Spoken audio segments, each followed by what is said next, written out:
Mise en place du Conseil constitutionnel, convocation du corps électoral pour les sénatoriales, la semaine qui s'achève aura été particulièrement riche en actualité et on imagine sur ce plateau que certains aspects de cette actualité vous auraient certainement échappé. Occasion pour nos invités de vous édifier sur les différentes thématiques qui seront abordées dans cette autre édition de votre émission dominicale. Mesdames et messieurs, bonjour. Bonne fête de la jeunesse à ceux d'entre vous qui se sentent concernés. Droit de réponse s'installe. Bonjour Flavien. Et bonjour à tous les jeunes. Bonne fête de la jeunesse. Merci. Pourquoi vous dites à tous les jeunes? Vous n'êtes pas jeune? Je dis à tous les jeunes, ça veut dire que, y compris moi. D'accord. Ouais. Alors vous avez la lourde responsabilité, Flavien, de nous faire part de tout ce qui est paru au cours de la semaine en fonction avec nos différentes thématiques. Bien entendu. Et on se souvient d'ailleurs que les décrets du chef de l'État concernant la mise en place du Conseil constitutionnel et bien entendu la convocation du corps électoral n'ont pas échappé à la presse cette semaine qui s'achève. Souvenez-vous qu'en parlant bien sûr du Conseil constitutionnel, le journal Info Matin, dans l'une de ses publications, fait savoir que Paul Biya a choisi un magistrat hors hiérarchie à la retraite pour mettre donc à la tête de l'institution. Selon bien sûr le journal, Clément Atangana a été donc ressuscité au propre comme au figuré, selon bien sûr le journal. Donc la nouvelle expression est également de cette semaine, pour sa part, revient bien sûr sur ce cas et nous apprend que Paul Biya se réveille 22 ans après pour créer donc l'institution introduite dans la constitution camerounaise en 1996. Donc le rédacteur de l'article de la nouvelle expression précise par la suite que le chef de l'État a donc raté l'occasion d'apaiser les tensions dans les régions du nord-ouest et du sud-ouest. Donc au sujet du quotidien, à ce sujet justement, le quotidien Le Messager dit plutôt que le président de la République a roulé donc les anglophones dans la farine. Le quotidien privé fait savoir également que c'est un anglophone qui aurait dû être donc président du président du Conseil constitutionnel, mais ce qui n'a pas été le cas. Il a plutôt nommé un de ses amis.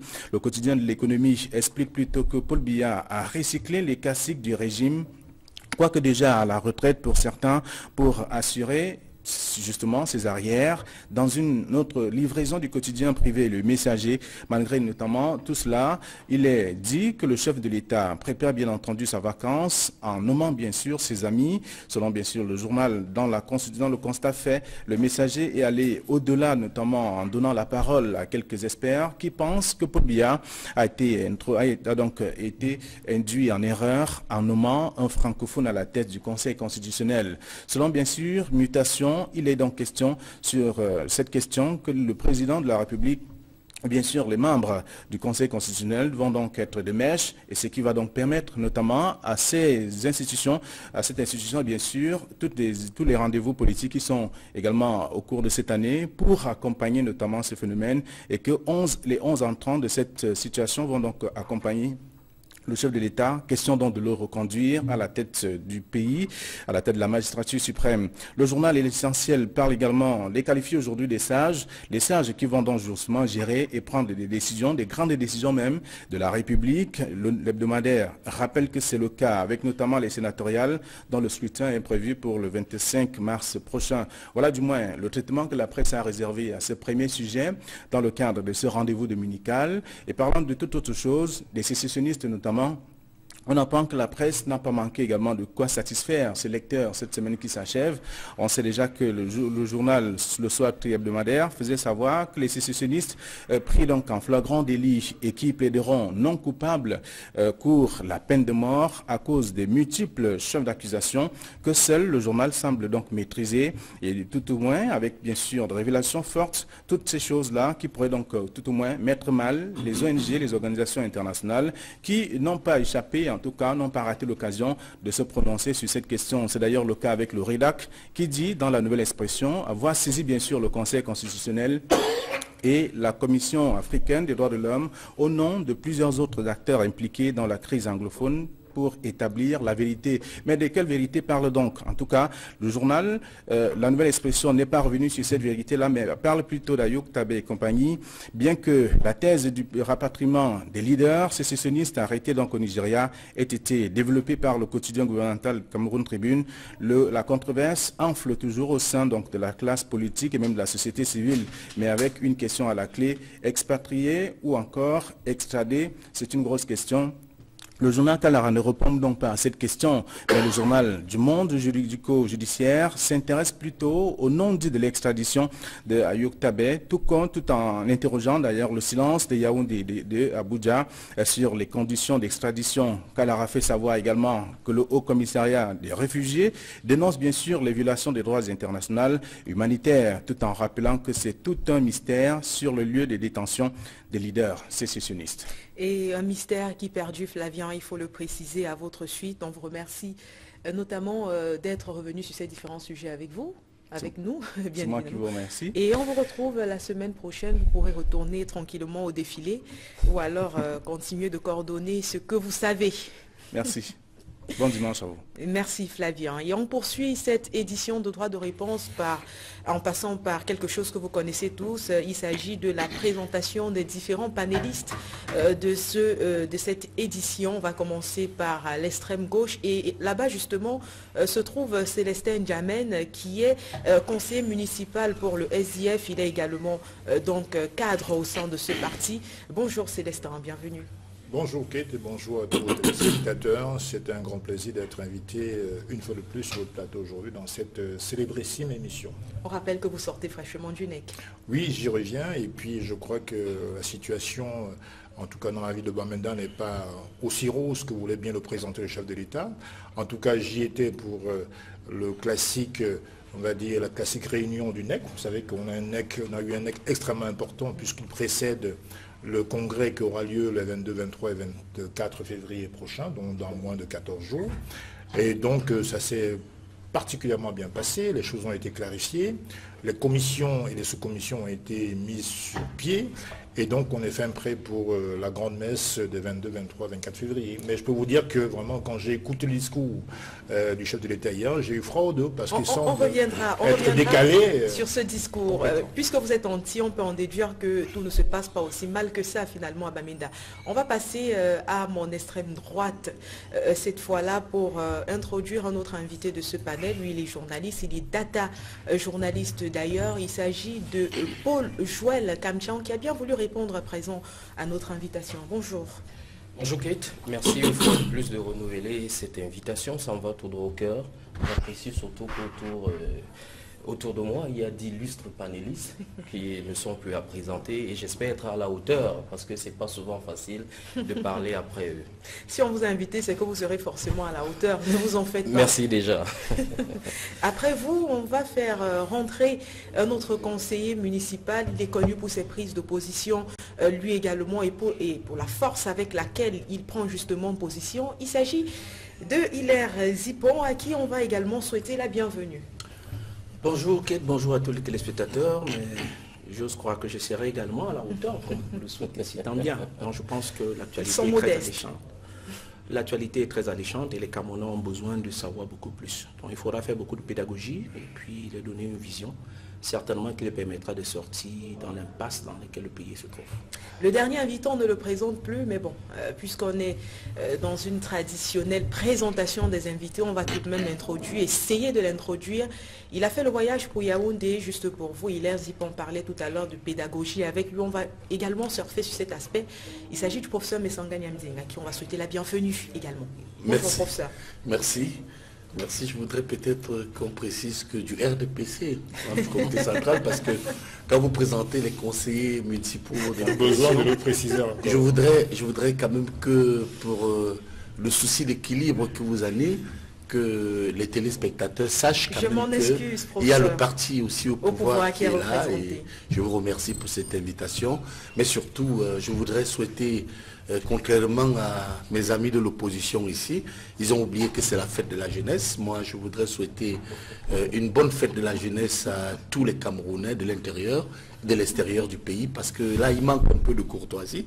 Je ne comprends pas qu'on est sur un plateau le 11 février, et les gens qui disent qu'ils veulent gouverner n'arrivent pas à souhaiter une bonne fête à toute la jeunesse camerounaise. C'est quand même dommage. En tout cas, je le fais pour eux. Bonne fête à tous les gens de la diaspora et à ceux du pays. On n'a pas besoin de souhaiter encore pour les autres. Très bien. Très bien. Les téléspectateurs ont bien pris acte. Merci. Et merci, professeur. Merci d'être revenu sur cette Petite erreur, hein, peut-être, de nos amis de l'opposition. Non, c'est pas d'erreur du tout. C'est pas d'erreur.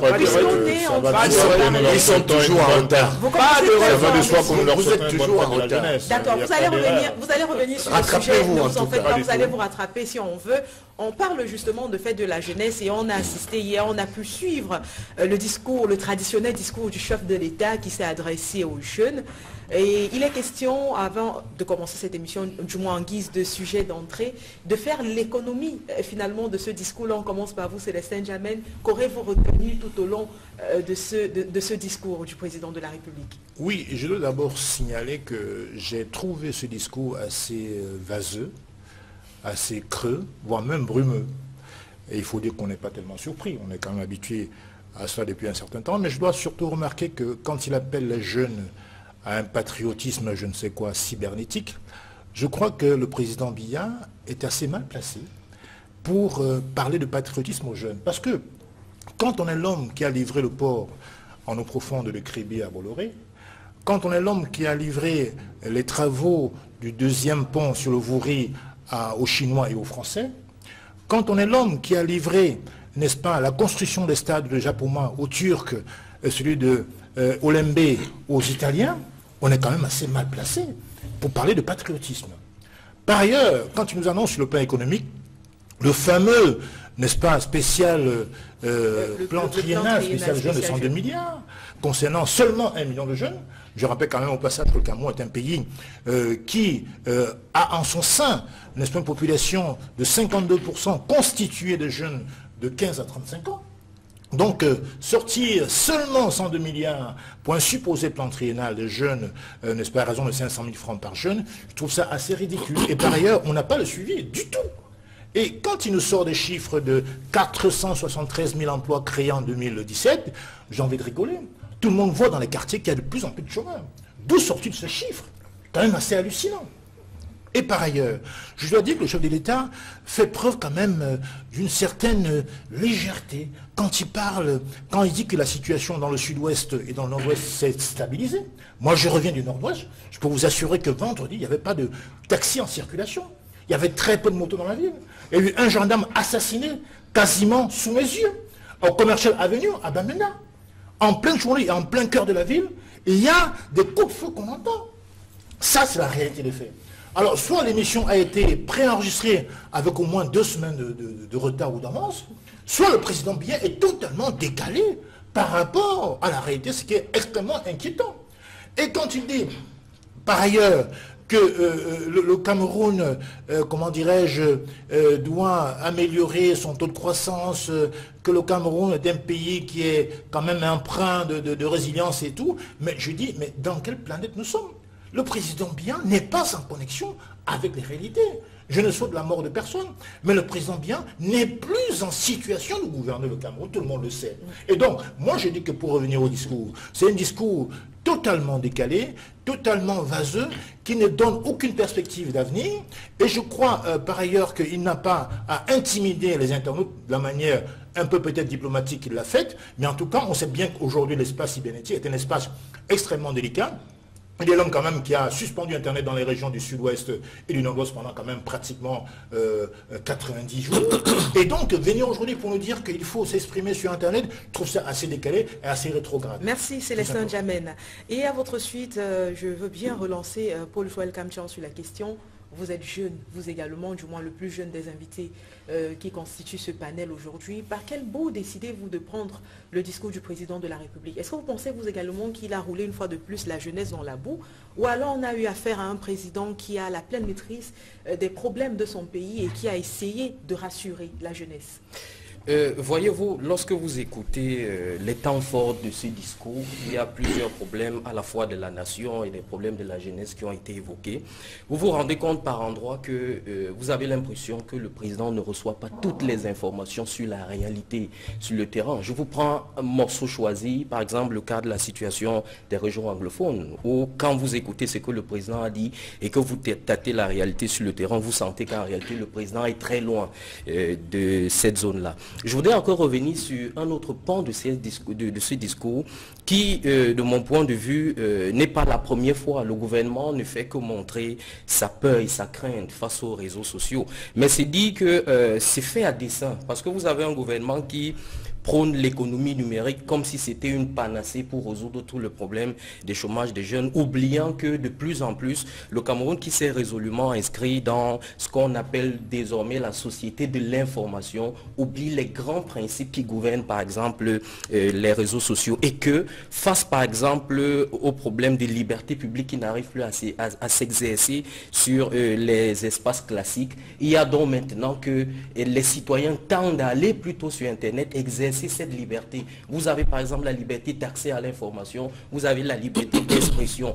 Et puis tenez-vous tranquille qu'aux Nations Unies, par exemple, le conseiller spécial en charge de la liberté d'expression considère désormais la liberté d'expression exercée sur Internet comme étant un droit fondamental. Et vous avez en même temps la déclaration africaine des libertés sur Internet de 2014 par exemple, qui au Cameroun tarde encore à prendre corps. Et de l'autre côté, le sérieux problème en réalité, en l'absence d'une loi sur l'accès à l'information et aux données publiques, vous comprenez tout de suite qu'il est normal que Internet devienne un fourre-tout, parce que vous avez par exemple le ministère des télécommunications qui ne s'est basé que sur son pan d'activité, en mettant sur pied par exemple des lois sur la cybersécurité, et des lois sur les télécommunications, et des lois sur les communications électroniques. Mais à côté par exemple, on a oublié toute une loi sur l'accès à l'information.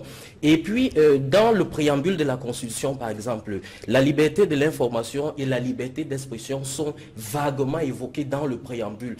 Et maintenant, il faut absolument une loi, parce que parmi les instruments au niveau régional et international, le Cameroun fait partie. Mais malheureusement, au niveau interne, vous n'avez pas de loi contraignante. Et donc, tout de suite, il est normal que les Camerounais qui vous face aux sous-préfets qui interdisent d'exercer un certain nombre de libertés, ces rues vers Internet qui semblent n'avoir finalement pas de garde-fou. Donc je voudrais dire une chose, c'est que d'accord pour le développement du numérique, et on attend d'ailleurs que le ministère des Postes et Télécommunications, qui a publié tout un document sur la politique de développement de l'économie numérique, puisse en faire justement une évaluation à ce jour pour qu'on sache exactement, parce que c'est devenu finalement comme un slogan pour ce gouvernement qui pense que l'économie numérique va résoudre tout. Mais à côté, il faudra qu'on fasse très attention, parce que la base de tout cela, ce sont les libertés publiques qui, de plus en plus, dans les espaces physiques classiques, tendent à disparaître. Et donc, on ne devrait pas interdire aux Camerounais.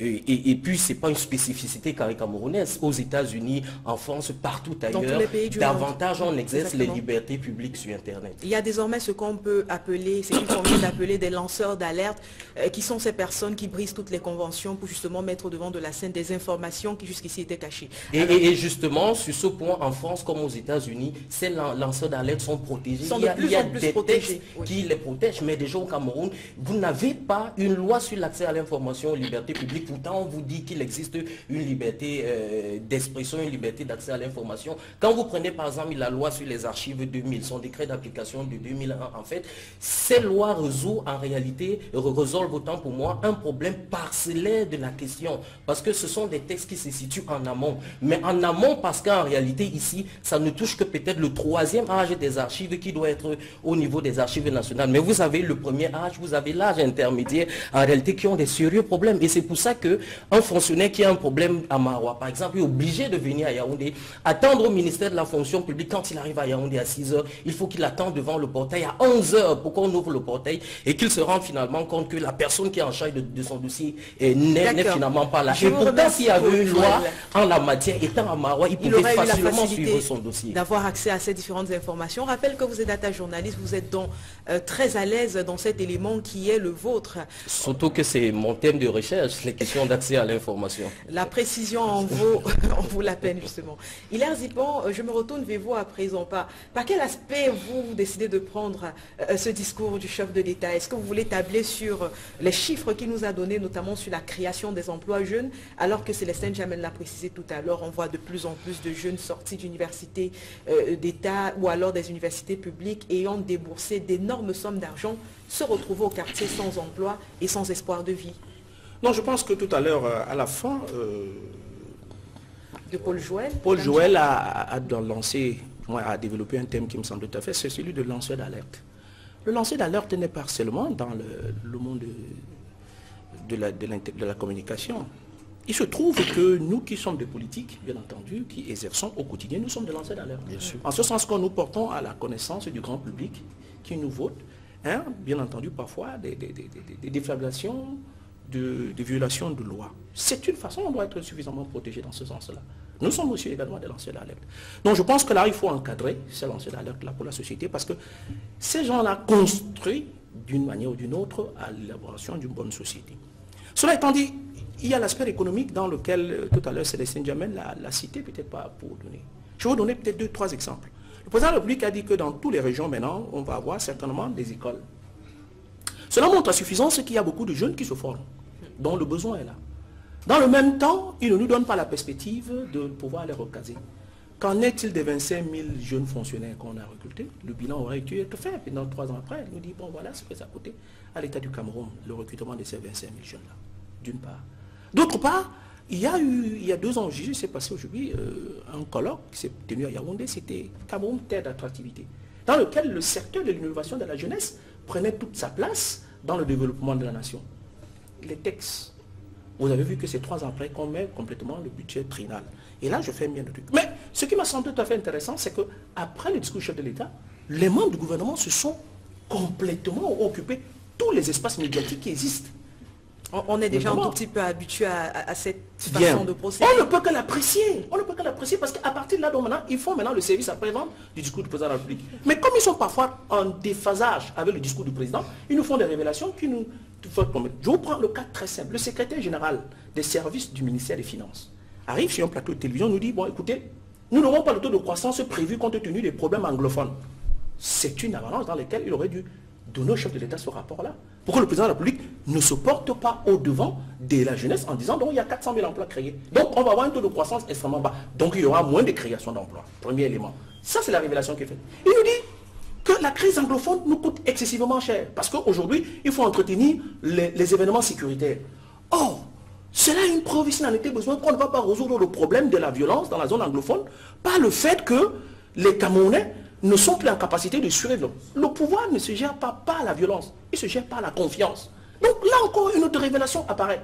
Et enfin, semble nous dire avec beaucoup d'aisance, le ministre délégué chargé de l'éducation de base nous fait encore une autre révélation, certainement sur votre plateau que j'ai suivi, qui dit que, avec beaucoup d'étonnement, qu'il faut des interlocuteurs dans la zone anglophone. D'après eux et d'après leur compréhension, pour là, il n'y a pas encore bien entendu d'interlocuteurs. Alors ces interlocuteurs vont te définir comment? Par voie électorale ou par voie de désignation pour les populations du Nord qui disent voici nos électeurs ou voici nos mandants pour aller négocier la crise anglophone. Donc ils reconnaissent là qu'il y a une crise qui ne va pas se résoudre par la violence. Ils reconnaissent là que cette crise pèse sur l'économie nationale. Ils reconnaissent là également que la communauté internationale nous regarde aujourd'hui avec beaucoup de loupe et que donc par conséquent on aura beaucoup de difficultés à pouvoir, atteindre les chiffres qu'on se fixait et trouver ces jeunesses. Et donc je termine en disant donc que si on considère que tous ces éléments-là sont mis superposés pour pouvoir donner, ces rapports auraient pu être donnés au chef de l'État pour que le discours aussi optimiste qui semblait donner à la jeunesse ne puisse pas être. Mais je conclus. Et là, il le dit lui-même très bien. À la fin, il utilise une expression qui me semble tout à fait intéressante. Il dit aux jeunes gens, allez vous inscrire sur les listes électorales et exercez votre vote. Et là, je suis tout à fait d'accord avec lui sur la conclusion. C'est-à-dire que s'il faut qu'on s'exprime dans le mécontentement, c'est d'abord d'une part la jeunesse, et d'autre part contre cette manière de gouverner. Et là, je pense que là, je dis complètement à N'Djamène, il est temps donc que l'on puisse proposer une alternative crédible à cette jeunesse qui a tant besoin d'avoir une perspective en ce qui concerne la gouvernance dans notre pays. D'accord. Merci également à vous, Hilaire Zipan. Pour ça, Messanga Niamzi, on vous introduit sur la question. Vous avez également suivi ce discours du président de la République. Vous avez certainement suivi les plateaux spéciaux, les différents plateaux spéciaux qu'il y a eu sur les différentes chaînes de télévision camerounaises. Vous également, vous prenez ce discours étant membre actif, militant actif, cadre dans le RDPC. Vous estimez, vous également, comme tous les autres, que le président de la République a fait preuve d'une connaissance avancée des problèmes de la société camerounaise? Non, moi je ne vois pas les choses avec la haine et avec les rancœurs, tout ce qui tend à diviser nos compatriotes.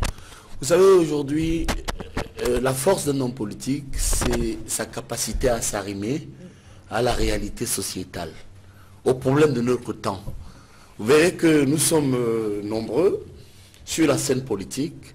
Certains, lorsque les téléspectateurs les écoutent, ils ne veulent plus continuer à suivre. Et c'est la même chose dans les radios, tout simplement parce que le discours est redondant et certains hommes politiques ne travaillent pas. Nous sommes à l'aune de la mondialisation. Il faut situer toujours le discours d'un chef de l'État ou d'un chef d'État dans son contexte. Le contexte, c'est le rituel.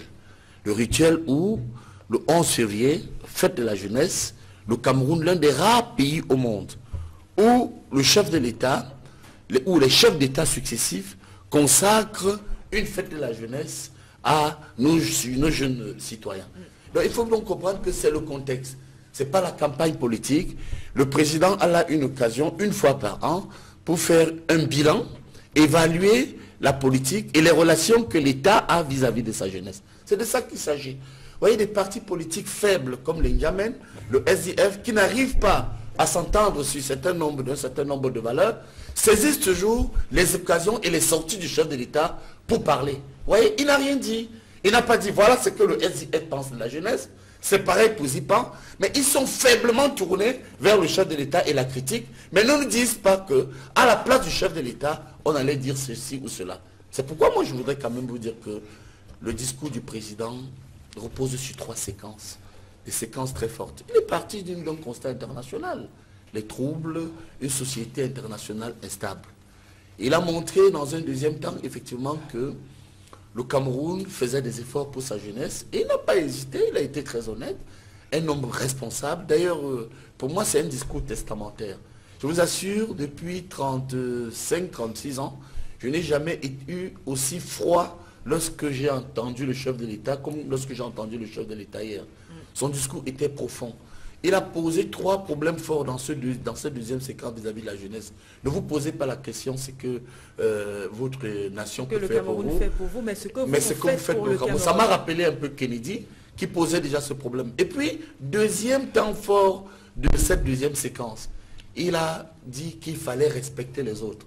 Là, on a bien compris dans ce deuxième temps fort qui faisait allusion à ceux qui ont véhiculé qu'il était mort. Vous voyez, quand il dit respecter les autres, il faut décrypter cela. C'est profond. Vous ne pouvez pas être là parce que certains veulent vous remplacer et décrètent chaque jour que vous êtes mort. Ce n'est pas humain. En tant qu'Africain, ce n'est même pas humain. Et en tant qu'Africain, je n'ai jamais vu, même dans nos villages, des gens dans leur village, aussi bien au centre, au sud, à l'ouest, au nord et à l'est, respectent les vieux. Mais chez nous, ils passent le temps à dire que Paul Biya est vieux, au point où on oppose les vieux et les jeunes. C'est pas ça la politique, Célestin. Célestin est un ami, il est de ma génération, depuis Paris. Je ne le cache à personne. C'est l'un des plus vieux compagnons politiques que j'ai, même si nous ne partageons pas les mêmes idées. Mais comme l'a dit le président, respectez les autres. On ne parle pas comme ça d'un chef d'État. Quand vous dites que la vie n'est pas rose à Bamenda, je suis d'accord, puisqu'on tue les soldats camerounais. Ça ne peut pas être rose. Vous voyez que vous êtes même en contradiction. Et surtout dans la dernière séquence... Les citoyens également, il faut préciser, oui, perdent de la vie dans le nord-ouest et le sud-ouest. Nous sommes d'accord, parce qu'il y a des terroristes et il faut vaincre ces terroristes. Dernier point, pour terminer, la troisième séquence du chef de l'État, il évoque quand même une citoyenneté responsable. Hein? Quand il parle des chiffres et ce qu'il a fait. Vous voyez, contrairement à N'Djamène et à ses opposants au régime, qui sont fatigués et qui n'ont même plus de discours. Il faut quand même dire que des illustrations sont là. Le président Paul Biya dit, voilà ce que j'ai fait pour la jeunesse. Qui peut nier que dans ce pays, à 90% notre administration est jeune? Prenez tous les préfets pour la plupart. Prenez les sous-préfets. Prenez les magistrats.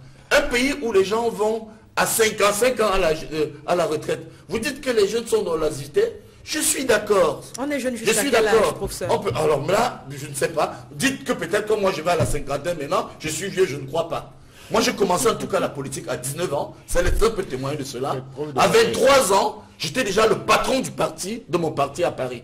Donc je pense que lorsque le président fait appel à la responsabilité, il faut quand même reconnaître que du point de vue de la sociologie politique, et je chute là-dessus, je ne connais de mémoire de politologue aucun pays au monde où il y a un parti où les gens disent qu'ils sont jeunes. Macron est arrivé au pouvoir, il n'a pas commencé par dire que je suis jeune, donnez-moi le pouvoir. Moi pareil, les Sarkozy et les autres. Je pense qu'aujourd'hui, l'opposition en cours d'idée veut opposer la jeunesse les jeunes aux anciens. Et il faut dire la vérité aujourd'hui, le Cameroun a des problèmes. Oui, il y a des problèmes de corruption. il y a des problèmes de détournement de fonds. Il y a effectivement au niveau de la représentation symbolique des problèmes. Mais reconnaissons quand même qu'aujourd'hui, le fameux plan triennal, c'est l'initiative privée. Moi, avec mes mauvais yeux, je me suis amusé à aller au musée. Mais Célestin, après ce plateau, venez, je vous embarque à Yaoundé. Allez voir ce que les jeunes entrepreneurs créateurs sont en train de faire aujourd'hui au musée national. Non, on ne peut pas dire que dans un continent où tous les jeunes sont désœuvrés, où tous nos voisins sont en guerre, où le Cameroun reçoit de plus en plus tous les jeunes de l'Afrique noire, ivoiriens, rwandais, congolais, centrafricains, vous ne pouvez pas dire que le régime de Paul Biya est si mal que ça. Merci infiniment, professeur. On se souvient également, toujours dans la mouvance de toutes ces séries d'actualités qui nous est tombée dessus, que jeudi dernier, le président de la République a rendu public un ensemble de décrets qui a été signé par lui. On apprend notamment la création ou alors la mise totale sur pied du Conseil constitutionnel avec bien évidemment la nomination des 11 membres de ce Conseil. Il y a également une autre information à côté de cette mise en place du Conseil constitutionnel. On a parlé de la convocation du corps électoral pour les sénatoriales, une actualité qui est venue mettre de côté toutes les autres actualités de la semaine sur laquelle finalement les médias et même la population camerounaise avaient concentré son attention. Alors on va vous relancer, vous exactement, professeur Messanga Yamding, sur cette actualité-là, d'abord en tant qu'observateur et ensuite en tant que militant de poigne au sein du RDPC. Dites-nous, comment avez-vous perçu ou alors reçu la nouvelle de tous ces décrets? Bon, d'abord, en tant que professeur de sciences politiques, il faut dire que c'est un processus historique d'achèvement de notre démocratie qui est en train de s'opérer. Et je voudrais ici vous rappeler que l'opposition, contrairement aux opposants qui sont ingrats, excusez-moi, il y a assez malhonnête. Vous faites une fixation sur les... Oui, il faut leur dire la vérité. Et qui sont assez malhonnêtes, comme les Célestins et au SDF. Je voudrais quand même reconnaître que cette opposition avec les Célestins a contribué à la construction de ce pays. Il faut vous rappeler que si nous avons obtenu aujourd'hui Elecam, c'est grâce à l'opposition. C'était à la demande de l'opposition. Mais ils sont malhonnêtes alors?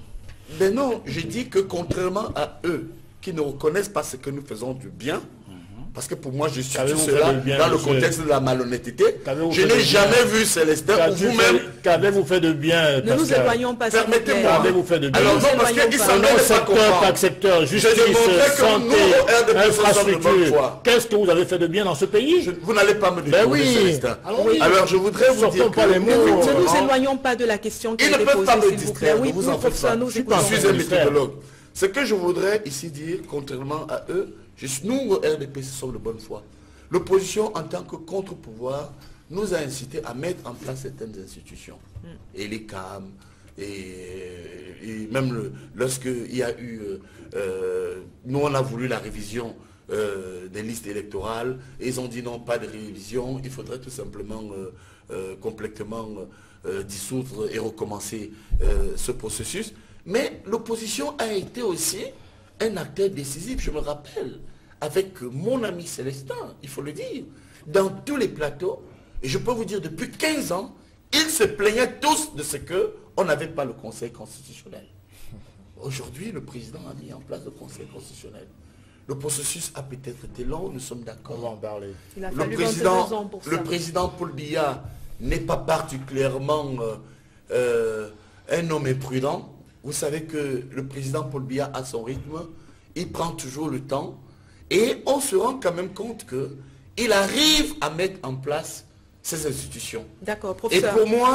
Et pour moi, le Conseil constitutionnel qui est, il faut le dire, conformément aux articles 46 et qui oppose les objectifs généraux de ce Conseil constitutionnel et les articles 47 et 48 qui font du Conseil constitutionnel un organe qui contrôle la conformité des lois, c'est-à-dire le contrôle de constitutionnalité des lois, voir si les lois sont conformes. Exactement. Il est temps quand même de dire aux Camerounais que vaut mieux tard que jamais. Ce que le président vient de faire, mon cher Célestin, il prépare le Cameroun de demain. C'est vous qui dites qu'il a un certain âge. Dans son discours, il a rappelé. Il a d'ailleurs dit que préparons-nous pour demain, nous ne serons plus là.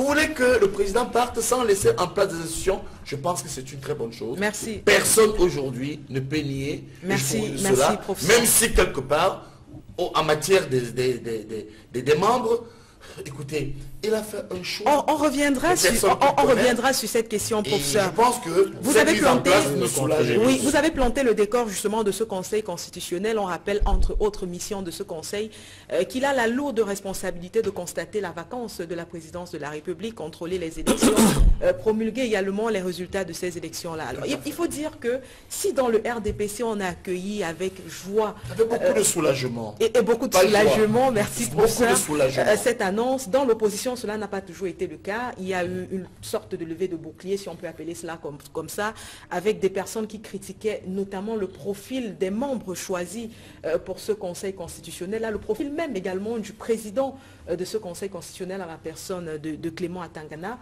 On vous a vu sur le plateau du 20h d'Equinox Télévision, Hilaire Zipan, et vous faites partie de ces membres de l'opposition justement qui ont essayé d'apporter quelques critiques sur la mise en place de ce Conseil constitutionnel. Pourquoi? D'abord, il faut dire que la naissance de la constitution d'un pays, c'est l'acte de naissance d'une république. Je pense que je parle devant un professeur. L'acte de naissance ne s'écrit pas progressivement. C'est ça le problème, professeur. Si nous avons arrêté en 1996 qu'il y a la naissance d'un État unitaire décentralisé, il fallut était important que l'on arrête la date de la mise en place de toutes les institutions. Dans la forme progressive, on s'est rendu compte qu'aujourd'hui, nous avons pas mal de problèmes dans la mise en application de cette disposition de loi, du moins dans toutes ces institutions. Et je pense que je vais donner deux révélations, certainement. Le Conseil constitutionnel en lui-même, il est bien pour laisser respirer une démocratie. Parce qu'en fait, ce Conseil constitutionnel s'assure non seulement de la conformité des lois de la République en adéquation avec les constitutions et les conventions, mais également avec les institutions. Et je vais vous surprendre de quelque chose, et c'est un débat qui va être très intéressant, et je pense que l'opposition doit se saisir. Les dispositions de l'article 7 de notre Constitution est tout à fait claire, qui renforce ou qui définit les pouvoirs du président de la République. L'alinéa 4 de cet article va être suffisamment débattu. Et je lis l'article. Oui. Les fonctions du président de la République sont incompatibles avec toute autre fonction publique, élective ou toute activité professionnelle. Il s'avère que le président de la République, à son élection, est président national du RDPC. Exactement. Il y a un débat de fond qu'il faut clarifier. Et le débat, le Conseil constitutionnel doit se prononcer sur cette disposition d'article. Donc nous demandons purement et simplement à M. Clément Atangana, immédiatement, de démettre M. Biya de ses fonctions de président national du RDPC. On ne saurait être président de la République et prétendre à une fonction élective d'une association. Je parle devant un professeur d'université. Je pense là, c'est un débat de clarification qui vaut tout son pesant d'or et je pense que le Conseil constitutionnel vient pour nommer. Ça, c'est l'un des chantiers. L'autre chantier, c'est qu'à l'opposition, à l'heure actuelle, maintenant, nous avons le mécanisme de saisine de ce Conseil constitutionnel. Il y a d'autre part qu'il y a le président de l'Assemblée nationale, le président du Sénat, mais également un tiers des députés, tant au Sénat qu'à l'Assemblée. Et encore plus important, le président de région peut saisir le Conseil constitutionnel. C'est vrai qu'on n'a pas encore mis en place la région. Donc, il revient donc à l'opposition d'avoir cette capacité de saisir. Soit en occupant le perchoir, soit en occupant au moins les un tiers, qui va être maintenant complètement le deadline, bien entendu, de l'effectif de l'opposition dans les différentes assemblées, tant dans le Sénat que dans l'Assemblée nationale. Mais pour l'Assemblée, pour le Sénat, au regard des chiffres, on ne peut pas croire. Donc, cela nous permet, et c'est là la subtilité politique, de savoir que les prochaines élections législatives et municipales sont capitales pour que nous ayons au moins les un tiers qui nous permettra de blocage. Surtout que l'âge du capitaine est très avancé et qu'il faudra que nous ayons la capacité pour que les gens du RDPC ne nous sortent pas encore une autre pirouette qui nous permettra en ce que nous soyons dans l'impasse. Je voudrais donc terminer par l'un des propos qui me semble tout à fait très important. Tout à l'heure, le professeur a pris pour nous donner la diatribe qu'on est dedans. Non, prof, nous construisons l'eau. Mais nous ne sommes pas les conseillers du président pour écrire son discours. Vous aurez dit l'opposition, on aurait dit ce que le président va dire. Non, nous ne sommes pas les conseillers du président. Bon, voilà. Donc, j'ai dit que voilà, quand nous sommes pas critiqués, faites des propositions. Voilà, nous ne sommes pas les conseillers du président. Notre proposition va du constat. Nous avons besoin de vous. Donc, nous avons fait des constats de ce que le président n'a plus n'a pas reçu de bons rapports. Et je ne vais pas rappeler ici les constats que j'ai fait précédemment. sur les têtes d'activité, sur le nombre de jeunes, sur l'incapacité à pouvoir proposer à recruter suffisamment sur eux. Et puis vous avez dit que la fonction publique camerounaise, elle est trop jeune. Mais professeur Missa Kanyamdi, l'ensemble de la fonction publique camerounaise, c'est 220 000 personnes. Donc vous trouvez que si on case 220 000 personnes dans la fonction publique, on a recruté autant de jeunes. C'est le sein du vélo dit. Il y a près de 2 millions de jeunes. La fonction publique n'est pas la solution. Vous voyez que vous êtes au milieu de la réalité de la solution du problème du Cameroun. Et que le RDPC est dépassé, désuet, et il n'a plus de propositions à faire. Ce n'est pas dans la fonction publique qu'on prend la jeunesse, professeur Messala Yamdi. C'est dans la capacité d'une économie à se projeter, à se mondialiser. J'ai parlé du plan triennal. Non, le plan triennal ne va pas recruter plus de 200 000 jeunes, mais professeur. C'est l'entrepreneuriat. Non, l'entrepreneuriat non plus ne peut pas assister. Il y a 102 milliards sur un budget de 4 700 milliards. Mais allez voir ce que les jeunes... Mais voilà, on ne peut pas donc... J'ai dit que c'était insuffisant, mais professeur, je le reconnais, à moins que vous ayez la cécité de pouvoir refuser la réalité. Je vous donne les chiffres. La réalité, c'est quoi? La réalité, c'est les chiffres. Professeur Messanga Nyamdi, oui. L'ensemble de la fonction publique, ça fait 220 000 personnes. Même si le président en recrute le double, ça ne résout pas le problème. Oui, mais vous oubliez les parapublics. Laissez que j'avance, professeur. Non, je corrige. Quand vous dites fonction publique, non. Et il y a aussi les parapublics. Voilà. C'est combien? Prenons le chiffre globalisé, je vous donne les statistiques. On est à 316 000. Globalisant 316 000. Peut-être on n'a pas les statistiques. Messieurs, je me dois de vous recadrer. Je termine. On a fini avec ce sujet-là. Non, je termine. Je suis pour revenir sur un contrepoids. En disant donc il faut faire une adéquation entre le budget, les propositions, la croissance, qui n'est pas certainement l'objet ici. Je reviens sur le sujet qui me semble tout à fait important. Les téléspectateurs vont noter que je n'ai pas beaucoup de temps pour pouvoir développer ça.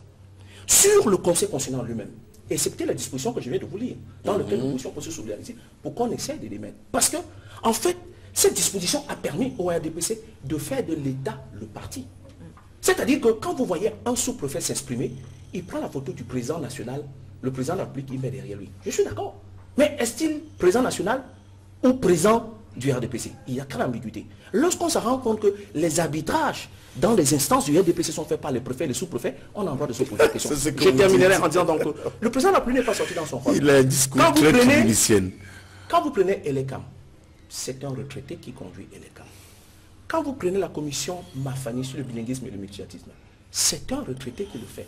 Donc lorsque le président de la République a été seulement en accord avec lui-même, en estimant que la jeunesse n'a pratiquement aucune place dans ces instances qui percent et qui contribuent pour la vie de la nation. Merci. Il aurait dû certainement... Merci Hilaire Zipan. Vous avez pris à la fois votre temps et le temps de parole peut-être de quelqu'un d'autre. Mais bon, c'est pas grave. Hein. C'est pas grave. Et justement, Joël, on a reproché également... Non, ça peut pas être son temps. Ça peut être son temps. Autre point, autre fait soulevé au cours de cette actualité, ou alors dans cette actualité sur la mise en place du Conseil constitutionnel, c'est l'objectivité, même le sens objectif des personnes nommées. On voit en majorité des personnes du Sérail, on voit en majorité des personnes qui appartiennent au RDPC ou qui ont jadis appartenu au RDPC. Pensez-vous qu'avec cette casquette, ces différentes casquettes, ces personnes-là puissent être à même de travailler objectivement, de respecter la loi et de faire le travail? Alors tout de suite, lorsque vous posez la question, je crois que vous invitez à un petit procès d'intention. Mais je voudrais au moins rassurer d'une chose, c'est que on ne doute pas de la capacité intellectuelle des personnes qui ont été nommées.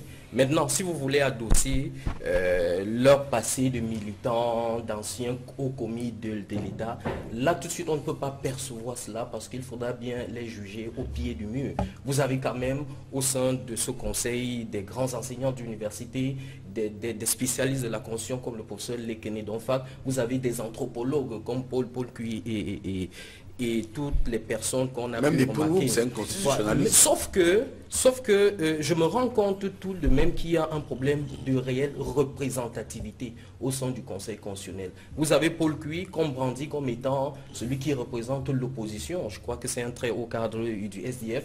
Mais à l'intérieur, vous cherchez des représentants de la société civile que vous ne trouvez pas. Et vous avez en même temps le débat autour de comment est-ce que les personnes ont été proposées conformément au texte, c'est-à-dire qui vient du Sénat, qui vient de l'Assemblée nationale, ainsi de suite. Mais je crois savoir au moins que lorsque vous voyez ou le profil de toutes ces personnes, vous pouvez immédiatement deviner. Mais pour moi, le débat ne devrait pas se poser à ces niveaux parce qu'au moins, comme je le disais tantôt, du point de vue de la qualité des personnes, la qualité intrinsèque, la qualité intellectuelle, il ne fait l'ombre d'aucun doute que ils ont le profil de l'emploi, même s'il faut adosser à cela le passé de politiciens et tout ce que vous avez nommé. Mais la question, moi, que je me pose, c'est la question du contexte et la question de l'opportunité du Conseil constitutionnel. Quand je parle de contexte, c'est d'accord, on a des élections, nous sommes en année électorale et on a certes besoin de ce Conseil qu'on attend depuis 22 ans. Mais pourquoi le Conseil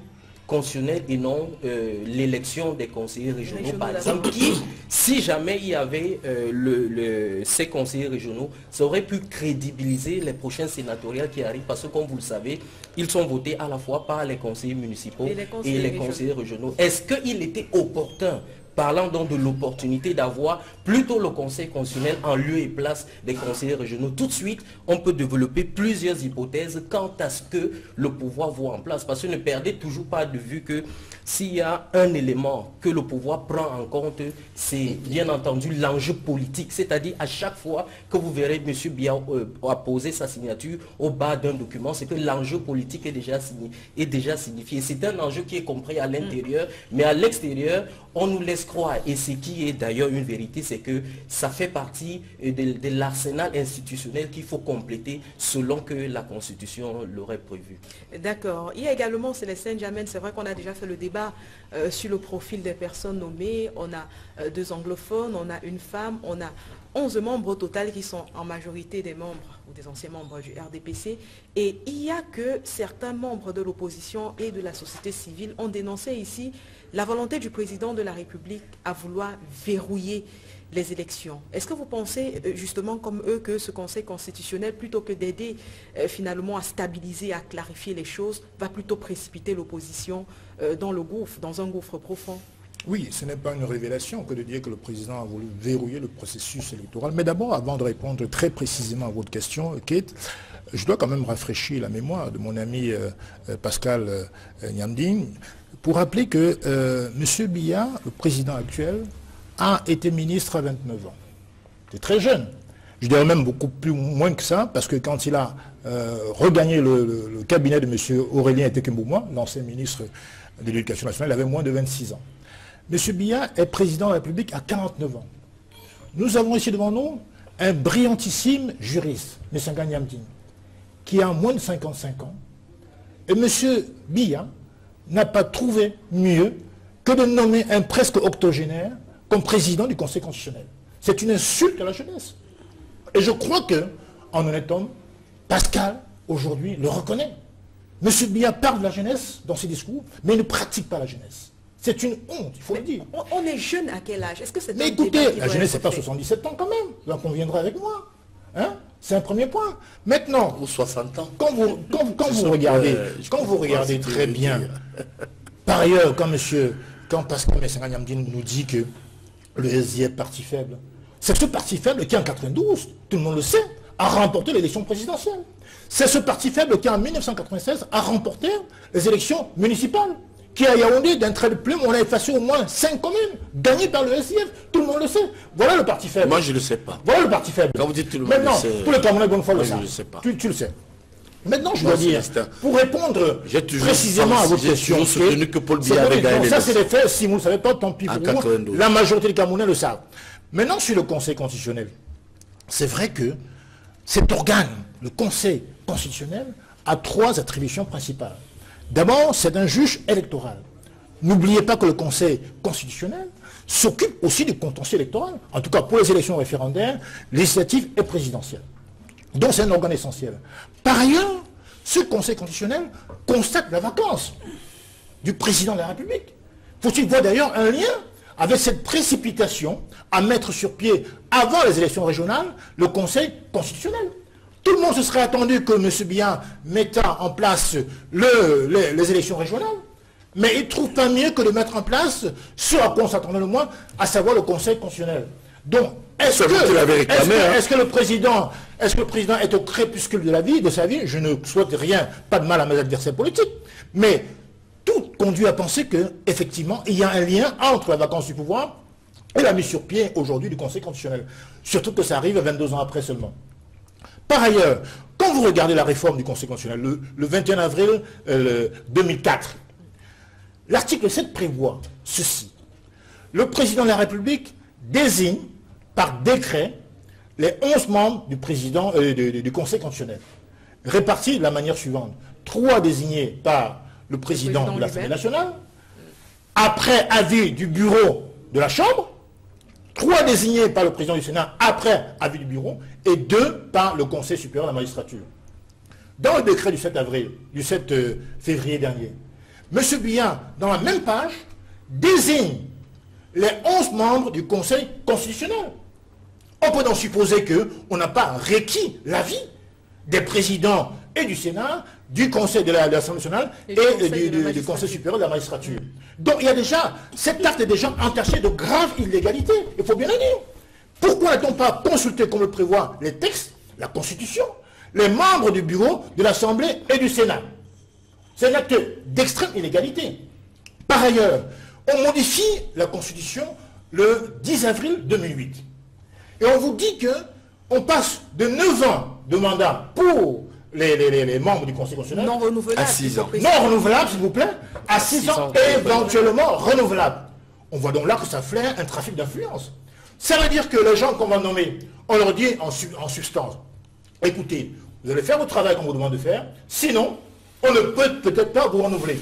Monsieur Clément Tangana, qui a avoué à Mondovision sur Equinox qu'il est très fatigué, que M. Biya est allé réveiller dans sa paisible retraite, le voilà projeté sous les feux de la rampe. Rappelez-vous un certain Enon Koyet. Et ça lui a coûté la vie. On allait le sortir dans sa retraite de Bazou pour le lance, pour le plomber, n'est-ce pas, à Onel 1. Il en est mort, je crois, un mois et demi après. Je ne souhaite pas le même sort pour M. Clément Tangana. Mais toujours a-t-il dit que c'est un homme qui est très fatigué. Et je crois que M. Biya n'a pas de respect pour les retraités dans ce pays. Il devrait laisser M. Atanga Clément en paix. Dans son Yaoundé, natal, je ne sais où. Il n'a pas non plus ressemblé à quelqu'un qui ne voulait pas vraiment cette nomination. Non, mais écoutez, quand on le voit danser, j'ignorais ses talents de danseur à cet âge-là, en tout cas. Mais quand on le voit danser, il n'a pas le sentiment qu'il a là une lourde responsabilité. Il pense qu'on lui fait un cadeau.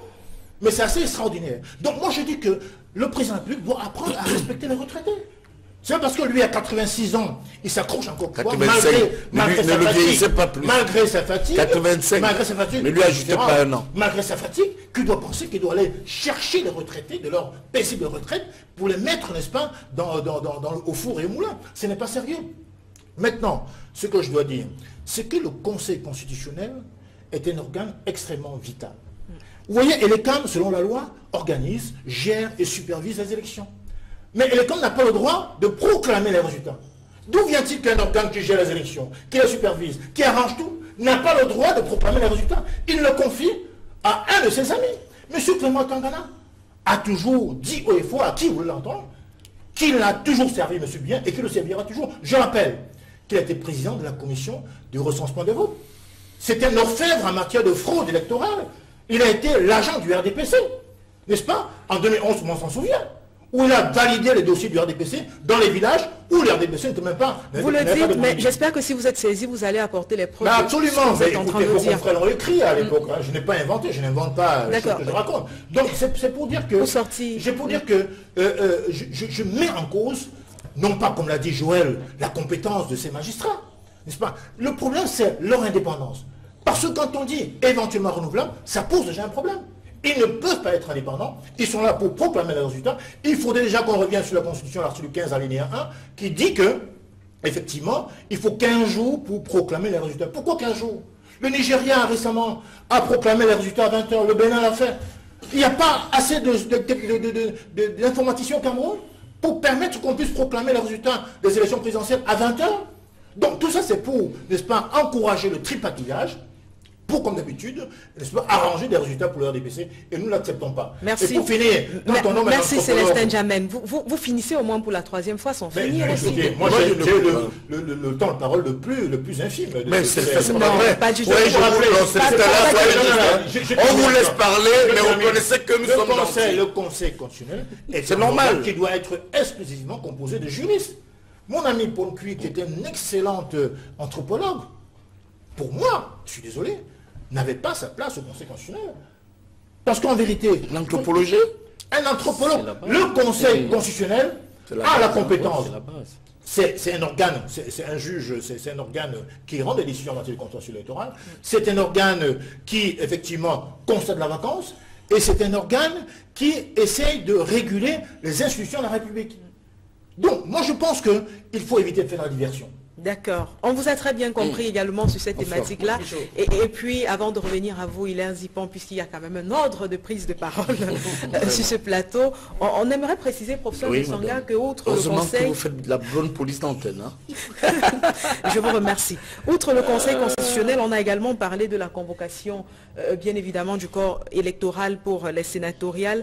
On se rend compte justement, professeur, qu'une fois de plus, hein, si on veut adopter la posture du RDPC, le président de la République est dans le respect des lois, dans le respect des délais, puisque c'est un président qui se rend compte d'une sorte de manque, finalement, une sorte d'appel de l'opposition, comme vous le signifiez tout à l'heure, et qui décide de leur donner, en fin de compte, à l'opposition, ce qu'ils ont longtemps réclamé. Oui, moi je suis étonné en tant qu'homme politique et en tant qu'analyste, lorsque je vois Célestin et nos amis de l'opposition critiquer la mise en place du Conseil constitutionnel. Vous voyez que nos amis sont habitués au partage du gâteau. Ils veulent tout avoir. À l'Assemblée, ils n'ont pas la majorité, mais ils disent on n'est pas ici, on n'est pas ça. Regardez bien leur état d'esprit. Au Sénat, ils veulent le partage du gâteau. Au niveau des municipalités, ils veulent le partage du gâteau. Mais je voudrais leur dire qu'ici, le Conseil constitutionnel, qui est une institution, comme vous l'avez si bien dit, de régulation, et d'appréciation et d'accompagnement en matière de conformité des lois, n'est pas un gâteau à partager. Et ici, je suis très étonné, alors vraiment, la main sur le cœur, Célestin, de voir que vous voulez être partout. Et vous êtes devenu tellement fou furasque et gourmand au point où vous finissez même pas à tirer sur votre propre camarade politique de qui, parce que vous dites même qu'un anthropologue n'a pas sa place là. C'est quand même flagrant. À la fin, c'est choquant. Il faut être patient. Notre tour va arriver, Célestin. Laissez au moins votre propre... Nous voulons la transparence des élections, monsieur. Nous voulons la transparence. Moi, je crois que le reste est problème. On ne demande aucun cadeau au système. Vous tirez même sur votre propre... qu'il y ait équité et justice. Point. C'est ce qu'on demande. Alors, madame, vous êtes habitué au partage des gâteaux. Pour revenir sur l'état d'esprit, il y a ce qu'on appelle la lettre de la nomination. Pour moi, lorsque nous voyons les expériences, quand même, il faut le dire, de Côte d'Ivoire, où le président de la Cour constitutionnelle était incertain. Lorsque nous voyons même ce qui s'est passé très récemment en Zambie, où même si Yaya Jammeh était tyran ou encore dictateur, mais je voudrais vous dire, Célestin, vous partagerez cela avec moi, je vous connais aussi, excellent juriste, que le processus n'était pas achevé en Gambie. Mais on a fait partie Yaya Jammeh. On peut continuer à citer certains pays où la Cour constitutionnelle, ou les cours constitutionnels, vous voyez encore au Kenya ce qui s'est passé, lorsque on a frôlé la catastrophe avec M. Raila Odinga, qui malheureusement n'est pas reparti aux élections, parce que pour moi, les magistrats de la Cour constitutionnelle venaient de prendre un très mauvais risque, au point où, si on entrait dans l'embrasement au Kenya, je parie qu'eux-mêmes, cette Cour n'existerait plus. Donc, vous voyez un peu la lettre du président Paul Biya. Je voudrais reconnaître avec vous que le président Paul Biya n'est pas particulièrement révolutionnaire. Je suis son collaborateur politique. Nous avons appris à connaître le président Paul Biya. C'est un homme très prudent. Et d'ailleurs, je vais vous dire quelque chose, et ça, j'admire cela chez le président Paul Biya. Il est un homme très reconnaissant. Je vous avoue que lorsque le président Paul Biya vous a en confiance, lorsque le président Biya vous a connu, il ne vous lâche pas. Et cette prudence l'a donc amené à mettre en place des personnes qu'il connaît. Ce sont les personnes de sa génération. Ce sont des gens avec qui il a travaillé. Et vous savez que la plus grande prudence du président... Vous réalisez que vous êtes en train de donner raison à Célestin Djamel. Je peux lui donner raison, mais j'assume ce que je dis. Je voudrais ici vous démontrer tout simplement que, madame, Paul Biya étant un homme très prudent, il ne va jamais prendre un inconnu ou un aventurier, quelles que soient ses qualités. Il ne va jamais prendre un opposant et le mettre. Mais je vous dis que c'est un homme d'État prudent. Je crois que je vous ai pris les exemples de Côte d'Ivoire. Je vous ai pris les exemples de Zambie. Non, il faut quand même suivre. Je vous en prie, Célestin, écoutez-moi. Au moins les téléspectateurs comprennent ce que je suis en train de dire. Donc, il faut reconnaître que la prudence voudrait que... D'ailleurs, lorsque vous suivez les discours du président Paul Biya, que je m'amuse souvent à visiter et à revisiter, il n'y a pas un seul discours du président Paul Biya à l'échelle nationale sans qu'il ne parle de la paix. Il n'y a pas un seul discours, là j'ai fait à 90%, même à la tribune des Nations Unies, sans qu'il ne parle de la paix. Il est même dernièrement à la 72e session, j'ai été frappé parce que quand on voit ce qu'il vient de poser comme acte, avec ces personnalités qu'il a nommées, il a dit, nous sommes les mendiants de la paix. Il ne voudrait pas des aventuriers. Il déclare la guerre. Et je voudrais donc terminer, et sur ce point pour vous dire que, madame, moi je pense que le président a sa façon de gérer les choses. Au moins nous avons le bénéfice de la stabilité. Certains nous disent bien, le Cameroun a des problèmes. Mais n'oubliez pas quelque chose, en relation même avec la jeunesse. Le nord-ouest et le sud-ouest, nous sommes en guerre. Ça coûte cher. Mais vous voyez comment le président se bat. Moi je me demande comment ils font. Regardez ce qui se passe à l'extrême nord. Je vous remercie, professeur. Moi je pense que ramener donc aux élections sénatoriales, et je vais chuter là-dessus, même si je constate qu'effectivement on me coupe très vite, c'est normal, je suis démocrate, je respecte. Pas du tout, professeur. Je voudrais quand même reconnaître, avec tout le respect que j'ai pour vous, Célestin, souffler de m'écouter et de me voir chuter, je voudrais terminer sur ce point en disant que ce bureau et ce Sénat qui vient d'être mis en place n'a pas été voté par ce conseil municipal. Là, M. Zipan a bien fait d'évoquer la progressivité, mais on a aujourd'hui un conseil constitutionnel. C'est conforme à la Constitution, je vous renvoie à l'article 67. Non, je suis pas d'accord. Moi, je crois qu'au départ, la progressivité, s'il fallait la condamner, il fallait voir au départ ce qu'on a appelé le législateur. Mais à partir du moment où c'est contenu dans la Constitution, la progressivité peut être longue, même si je suis de ceux qui pensent effectivement qu'on aurait pu aller plus vite. Reconnaissons quand même que ce qui se passe actuellement est la preuve que, pour moi, Paul Biya prépare le Cameroun de demain. Merci à vous. Et c'est salutaire. Également de chuter par là. On rappelle également, Hilaire Zipan, qu'au cours de cette semaine, dans l'opposition, on a relevé un certain nombre de choses. D'ailleurs, Célestin Jamin en parlait tout à l'heure. Le fait qu'on convoque le corps électoral sans pour autant avoir mis sur pied le conseil régional, le fait que ce soit des anciens conseillers municipaux qui iront certainement voter les sénateurs, comment faire donc des Madame, excusez-moi, je n'ai pas qui seront revenus. Ce ne sont pas les anciens. Non, le bureau a été renouvelé. Permettez-moi le 30 septembre. Professeur, vous êtes en train de prendre plus de temps de parole que tout. Non, j'ajoute quelque chose. Vous avez dit les anciens, non. D'accord. Le bureau qui a élu ce Sénat n'est pas le même. Parce que les conseillers qui sont actuellement là n'ont jamais voté. Ils ont été mis en place le 13 septembre 2013. Ils voteront et partiront, professeur. On est d'accord.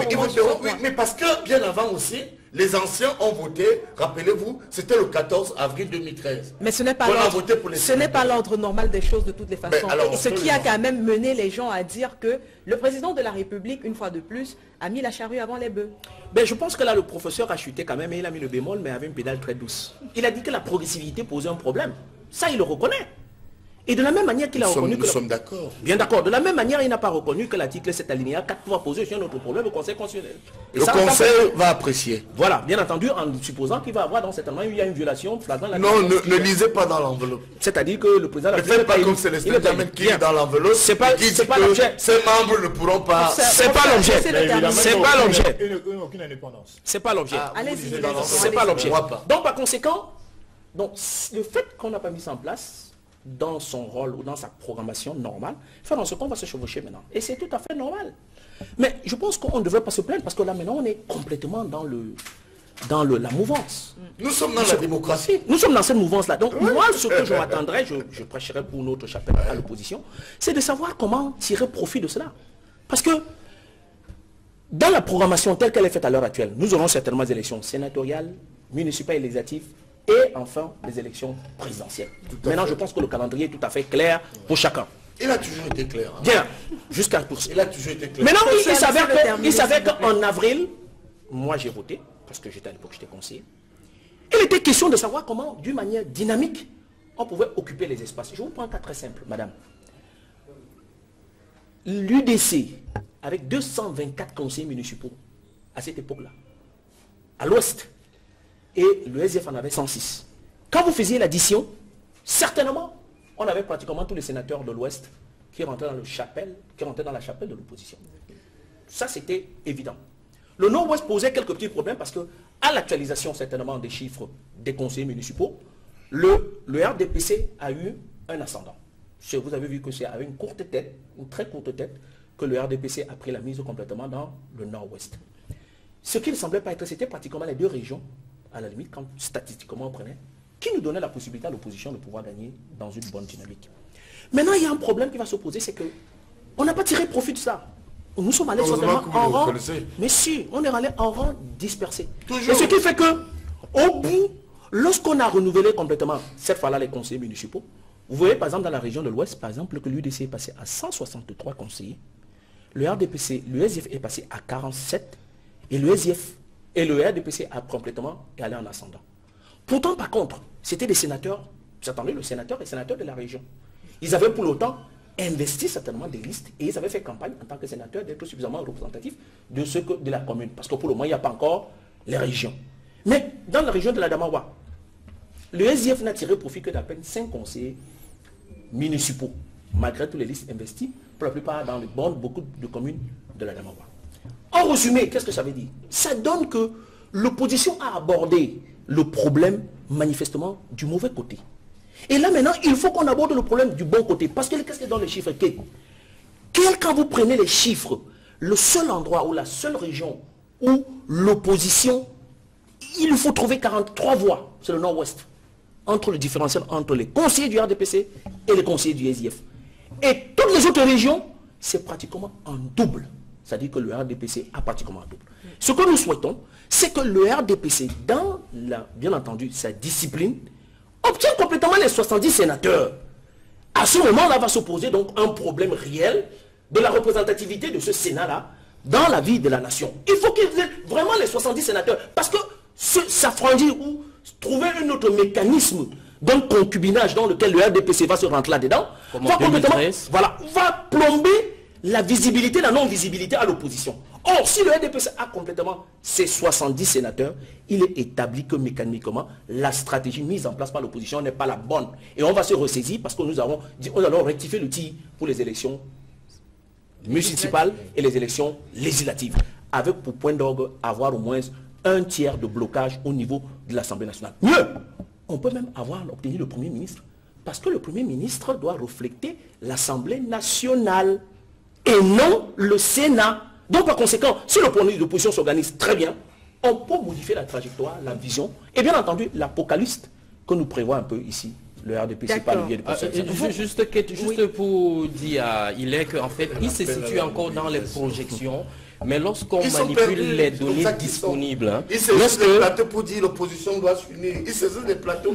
Et là, les journalistes... Tu prends le temps de parole de après tu vas m'interrompre tout à l'heure. Mais le RDPC... Le RDPC ne va pas rentrer dans le jeu pour rentrer. Messieurs, Paul Jouel a la parole. Oui, en fait, je voulais juste rejoindre Hilaire pour lui dire qu'il parle encore de projet. Ils sont naïfs. Mais à l'heure actuelle, tout semble déjà dessiné au regard des... L'élection présidentielle, c'est dans 8 mois. Oui, mais vous allez faire ça dans 10 ans. Ah bon? Tu penses? Vous êtes en retard. Non, nous sommes pas en retard. Que les Camerounais vont nous sommes pas en retard. Nous sommes pas en retard. Nous sommes tentés de construire une bonne dynamique. Nous sommes pas en retard. Je vous en prie. Vos étudiants sont en train de vous écouter. Oui. Non, mais ce que je veux dire, c'est qu'ils saisissent ce plateau. Vous prenez le temps de parole de Paul Joël. Il est habitué à ça. Nous vous écoutons. En fait, je suis d'accord avec ce qu'il fait sur la CRTV très souvent. Que je préfère attendre qu'il finisse de parler, mais juste pour dire, il est qu'en réalité, lorsqu'on manipule les données déjà existantes, je vais dire que le jeu semble déjà parti. Parce que vous avez environ le RDPC qui contrôle presque 70% du Sénat, c'est-à-dire avec environ 8000 et poussières de conseillers municipaux. 8660. Et actuellement sur les 10 000 qu'il faut. Mais lorsque vous voyez, en réalité, le RDPC va prendre 70%. Si et seulement si on n'assiste plus au concubinage auquel vous faisiez allusion, qui a eu lieu en 2013 avec ce jeu entre la région de la Damawa et les régions anglophones. Donc tout de go, on dira que maintenant, il faudra que l'opposition s'arrange et se batte au moins à avoir déjà au niveau des communes, à pouvoir renverser la tendance, et également au Parlement au niveau de l'Assemblée nationale. Et là, on aura de l'équilibre. Mais si on rentre dans le même jeu qu'en 2013, alors on va donner raison à Elie Mbé qui pense que l'opposition ça va encore pour échouer. Parfait. D'accord. Non, professeur, ce n'est pas... Avec tout le respect également. Une seconde, je voudrais... On va donner la parole à Célestin Jamais. Non, il est mal à l'aise, le professeur. Il est mal à l'aise. Non, je suis pas mal à l'aise. Je suis jamais invité sur la CRTV. Calmez-vous, s'il vous plaît. Il est mal à l'aise. Je suis invité sur la CRTV. Ça fait mal. Il est à raison. S'il vous plaît, on est en train d'épuiser refusé beaucoup de temps. C'est vraiment dommage. On ne nous écoute pas. Professeur, ne vous en faites pas, vous reviendrez sur ce que vous avez envie de dire. On va vous redonner la parole spécialement sur cette thématique-là, le temps de lancer Célestin Djamène sur un autre point. Il y a également que tous ces dysfonctionnements qui ont été relevés ici par vous sur le plateau ont poussé un certain nombre de partis politiques. Le MRC, par exemple, a demandé le boycott de ces sénatoriales. À côté, il y a la plateforme pour la nouvelle indépendance également qui est en train de demander au président de la République de retirer carrément ces décrets parce qu'il y a tout un tas on va dire de dysfonctionnements dans les lois qui ont été mises en place. Est-ce que le SDF lui également demandera un boycott ou alors il ira aux élections? Bien. Alors, avant de répondre à cette excellente question... Ne répondez pas au professeur, s'il vous plaît. Non, pas du tout, pas du tout. Non, pas du tout. Je suis dans un débat général. Je voulais dire que, pour ce qui concerne les principes généraux, le SDF a déjà été sollicité pour entrer au gouvernement à plusieurs reprises. Nous nous sommes toujours refusés, et je peux le confirmer, à rentrer au gouvernement. Parce que le SDF est un parti révolutionnaire, dans le sens positif du terme. Nous voulons une rupture radicale avec le système. C'est la raison pour laquelle, moi, aujourd'hui, je ne conseille à aucun camarade SDF d'entrer dans aucune institution sous le règne de M. Paul Biya. Ni dans le gouvernement, ni au conseil constitutionnel. Moi, si M. Biya me nommait membre d'un conseil quelconque, je refuserai. Parce que nous sommes en rupture totale avec le système et on n'a aucune raison d'entrer dans quelque organe que ce soit. Ça, c'est ma position personnelle. Maintenant, sur votre question concernant, comment dirais-je, le boycott. Mais écoutez, en 1999, le SDF a pris une résolution. Après l'entourloupe de 92, où le président Nigel Fundi a gagné les élections présidentielles et qu'on a purement et simplement inversé les résultats, on a dit que désormais, on ne pratique plus le boycott, ni actif, ni inactif. Nous irons aux élections. Ça, c'est la position officielle du SDF, et je m'incline. À titre personnel, je pense que le Sénat, puisqu'on y est, c'est une chambre inutile, budgétivore. D'ailleurs, je rappelle que le Sénégal, Macky Sall, quand il a succédé à M. Ouad, a dissous le Sénat. Le Sénat ne sert à rien. Donc, tout débat autour du Sénat me semble totalement futile et stérile. Le Sénat est l'une des deux chambres du Parlement camerounais, qui s'occupe essentiellement de recevoir les textes en deuxième lecture. Mais le dernier mot revient toujours, lors de la navette parlementaire, à l'Assemblée nationale. De plus, quand vous regardez bien, vous lisez bien l'article 55 de la Constitution du Cameroun, les sénateurs représentent les collectivités territoriales. Ils n'ont donc rien à faire avec les textes votés au Parlement camerounais. Ils sont là pour représenter les collectivités territoriales. Ils n'ont pas voté les textes. Comprenez? Par ailleurs, moi je considère que, quand vous regardez bien, dans les élections, la convocation du corps qui a été faite par le président il y a quelques jours pour le 25 mars, on se rend compte, et vous l'avez rappelé, qu'il y a la charrue avant les bœufs. Parce que logiquement, le collège électoral qui élit, qui vote des sénateurs, c'est le conseil municipal et les conseils régionaux. Il se trouve, c'est pas où, c'est et. Ça veut dire que pour être dans la parfaite légalité, il lui fallut qu'on mettasse en place les conseillers régionaux pour que le Sénat soit légal. Je peux bien comprendre qu'en 2013, c'était la première fois la mise sur pied du Sénat, on s'est contenté uniquement des conseils municipaux. Normalement, si on veut, en tant que juriste, et même non juriste, regarder les textes avec rigueur et discipline, on doit comprendre que c'est l'un et l'autre, et pas l'un ou l'autre. Vous comprenez? Donc moi je considère qu'il faut déjà dénoncer ça sur le plan juridique, et dire en même temps que, quand vous prenez les régionales, le seul collège qui élit également les conseils régionaux, c'est les conseillers municipaux. Donc logiquement, les élections régionales devaient venir avant les élections municipales. On a déjà un conseil municipal qui est en fin de mandat. Vous vous rappelez que ce conseil municipal va donner un mandat aux sénateurs qui ne vont peut-être pas cohabiter avec ceux qui les ont élus. Donc il y a déjà un déphasage avec les conseils municipaux qui sont en train de sortir. Ça n'a pas de sens. Donc il y aura une véritable cacophonie. Moi je pense que M. Biya est toujours dans sa ruse machiavélique. Il ne voit pas l'intérêt général. Il est toujours dans les calculs. Or, il faut bien qu'on laisse le Cameroun à la postérité. Le Cameroun ne passera pas. Le Cameroun va demeurer. Un président de temps en temps doit quand même prendre sur lui et avoir une vision pour son pays. Comme l'avait M. Amadou Ahidjo, que je ne suis pas un supporter particulier. Mais je constate que M. Biya, par rapport à Ahidjo, n'a aucune vision pour le Cameroun. D'accord, je vous remercie. Donc, moi, je dis que le Sénat on sort de ce sujet totalement inutile qu'il faut dissoudre. Oui, ça vous l'avez déjà dit. Je vous remercie. Merci également pour vos diverses analyses sur cette thématique. Là, on sort de ce sujet. Pour prendre le dernier de cette édition de Droit de réponse, on parle là cette fois de la gestion des sécessionnistes, Ayoub Tabé et compagnie, qui ont été extradés ou rapatriés, ça dépend du terme qu'on veut bien utiliser, en territoire camerounais et qui, depuis un certain temps, sont détenus finalement dans les chioles de la police camerounaise. Et il faut dire qu'il y a une évolution au niveau de cette actualité au cours de la semaine, c'est que la communauté internationale se mène justement dans ce combat. On a eu la sortie du département d'État américain, c'était lundi dernier, le 6 février, un département d'État qui demande à la fois au Cameroun et au Nigeria de respecter les lois internationales en matière d'extradition, qui demande également au Cameroun de respecter la Constitution, qui demande que toute personne qui n'a pas encore été reconnue coupable ait quand même droit à un certain nombre de choses. Le droit de visite, le droit à un avocat, le droit à un jugement. Et on a donc ce département d'État américain qui fait une sortie aujourd'hui pour essayer de tirer dans la gestion, du moins dans les pieds du président de la République, sur sa façon de gérer ces extradés ou ces rapatriés ou ces présumés terroristes, comme on appelle. Estimez-vous que le moment soit bien choisi, Paul Joël Kamchan? Je vais dire que les États-Unis s'inscrivent dans leur posture internationale qui consiste à être le gendarme des droits humains dans le monde. Vous savez, ce n'est pas seulement qu'au Cameroun qu'il est chaque fois rappelé de respecter les droits de l'homme. Mais je voudrais dire, cette sortie se situe justement face à un mutisme ou alors à une communication opaque au niveau de la gestion justement de cette arrestation, parce que jusqu'à présent vous avez utilisé deux thèmes qui du point de vue juridique il faut faire très attention, c'est-à-dire quand on parle de l'extradition ou alors quand on parle du rapatriement, ce d'autant plus qu'on ne sait pas très exactement quel était le statut de ces personnes arrêtées au Nigeria.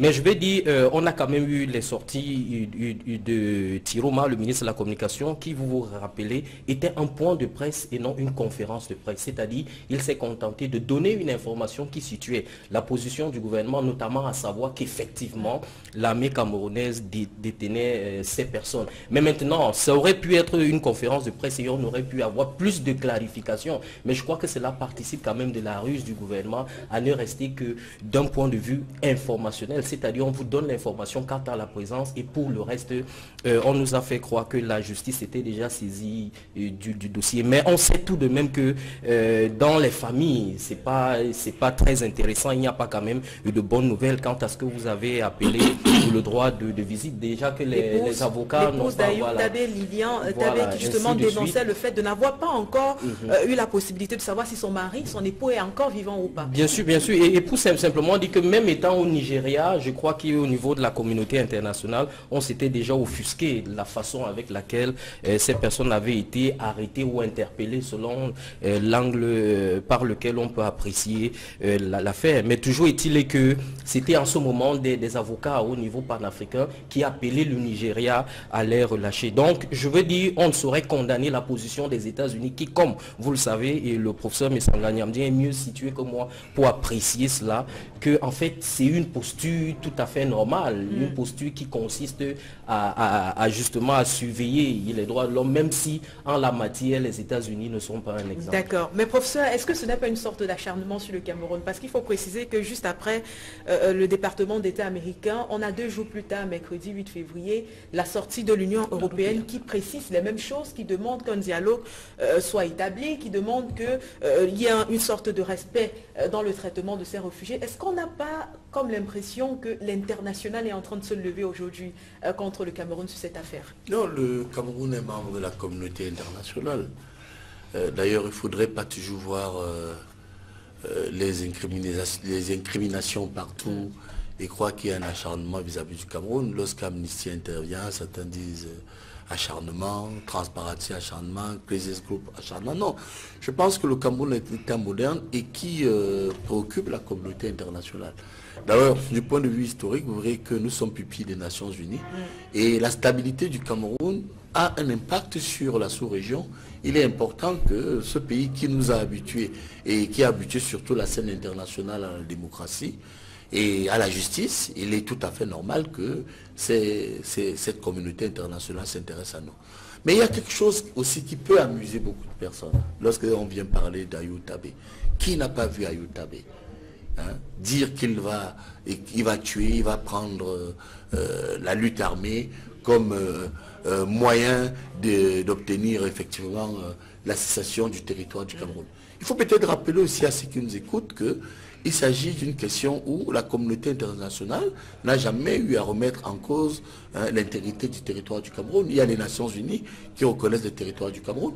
Il y a l'Union africaine qui reconnaît le territoire du Cameroun. Mais surtout, il faut aussi rappeler qu'après la conférence de Berlin, qui s'est tenue de novembre 1884 à février 1885, les territoires qui vont accéder à l'indépendance, conformément à les résolutions, je me rappelle, 14-15-14 de l'Assemblée générale de 1960 sur la libération des territoires et des peuples coloniaux, c'est tout ce qui était dans la partition de la conférence de Berlin.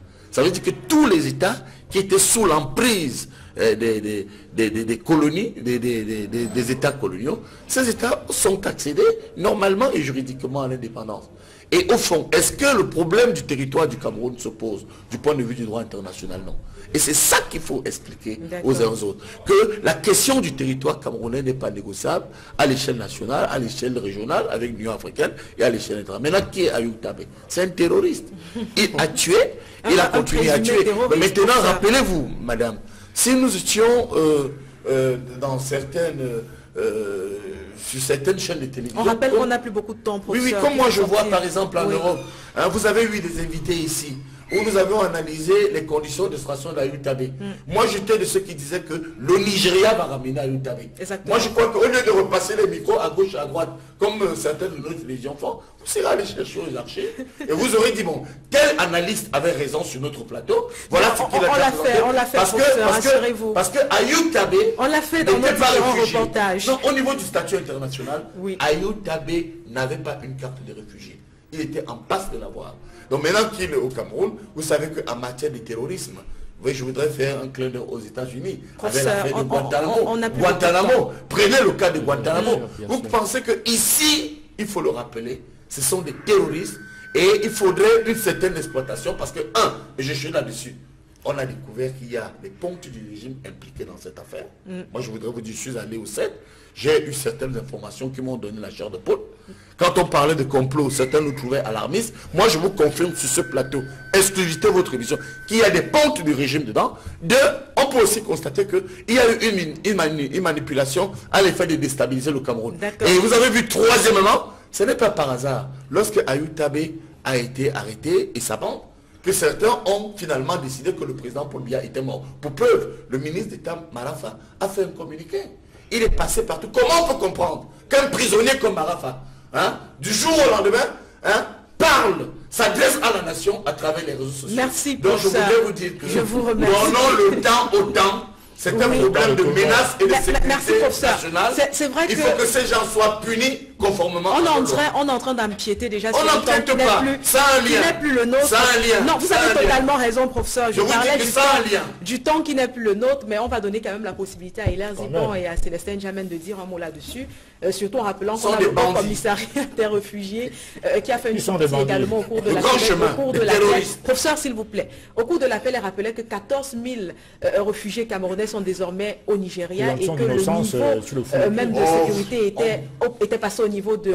Est-ce qu'on doit là voir une sorte de désir pour ces Camerounais de fuir finalement leur territoire? Parce que plutôt que d'aller au Nigeria, certaines personnes sont en train de vous dire aujourd'hui qu'elles auraient pu se rabattre vers la partie francophone. Comment comprendre qu'elles sortent toutes pour plutôt aller du côté du Nigeria?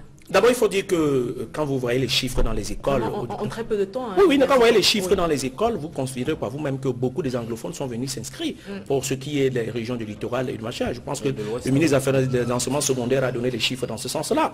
Donc, ce n'est plus à démontrer que... Mais on peut se réjouir que ces Camerounais de la zone anglophone viennent dans la partie francophone.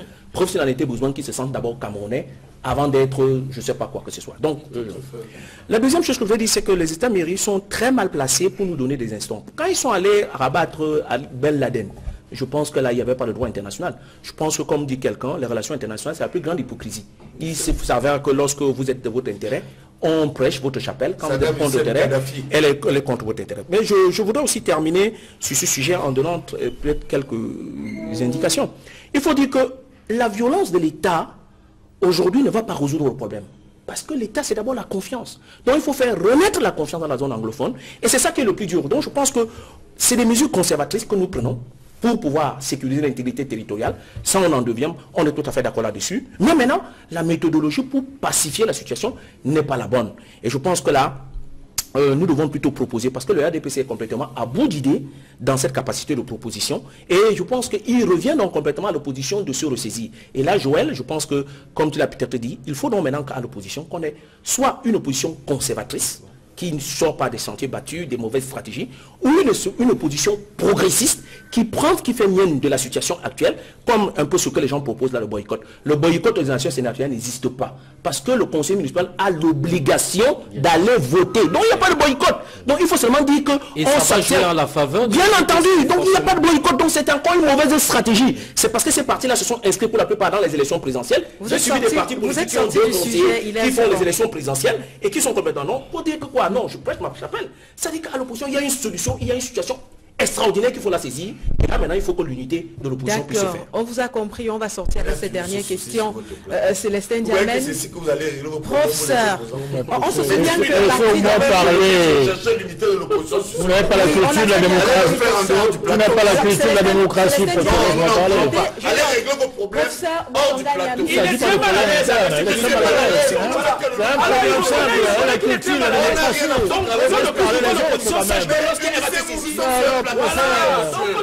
Vous voyez qu'on c'est ça la solution. Il faut qu'on arrive.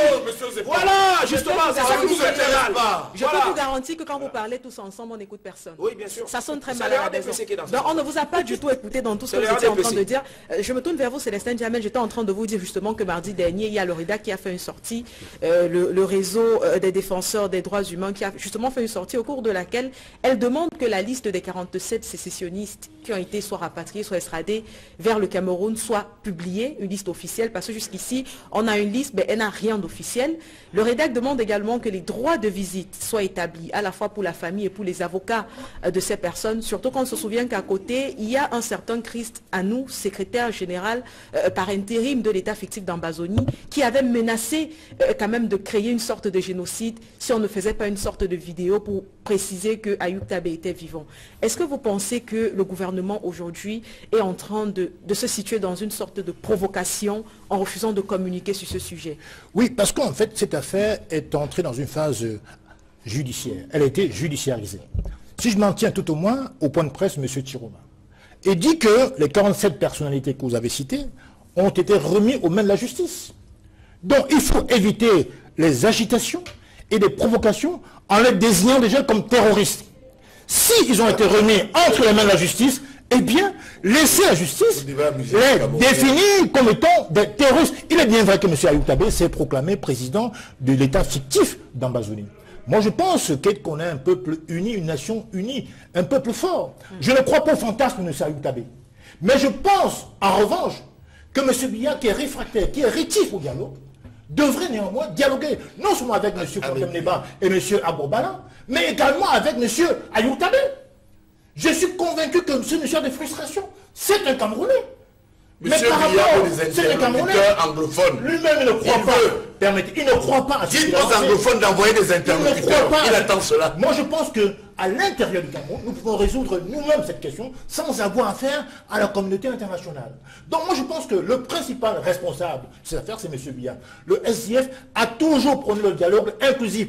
Le fédéralisme peut sauver l'unité nationale. Pourquoi ça alors une très bonne décentralisation? Non, moi je pense que ça a échoué depuis 21 ans, 22 ans. On n'a pas pu mettre en place la décentralisation. Il faut passer donc. Je vous fais une colle. Quel interlocuteur de M. Biya? Vous avez dissous le consortium. Non, donnez-nous un seul. Vous avez dissous le consortium. Monsieur Agbonbala n'est pas respectable. Il y a les fédéralistes. Je te réponds. Agbonbala n'est pas un homme respectable. Mais vous avez traité le terroriste. Moi j'étais avec lui. Vous avez dissous le consortium. Il faut donc réhabiliter. Il faut donc réhabiliter. Paul Biya veut un interlocuteur. Que les anglophones parlent du même voix. C'est mon temps de parole, mais Sanganyamdi. Je dis simplement qu'il faut il faut aller. Mais dites que Paul Biya veut un interlocuteur chez les anglophones. Je n'ai pas le privilège d'être invité sur la terre civile. Laisse-moi écoutez. Donc vous avez monopolisé. Je suis en train de dire qu'il faut donc réhabiliter le consortium que vous avez dissous. Il n'y a aucune raison que M. Fontem Neba et Agbonbala aient été traités à l'époque comme des terroristes. Aujourd'hui, vous le faites pour M. Ayoub Tabé. Alors qu'il faut même aller dans le sens du dialogue.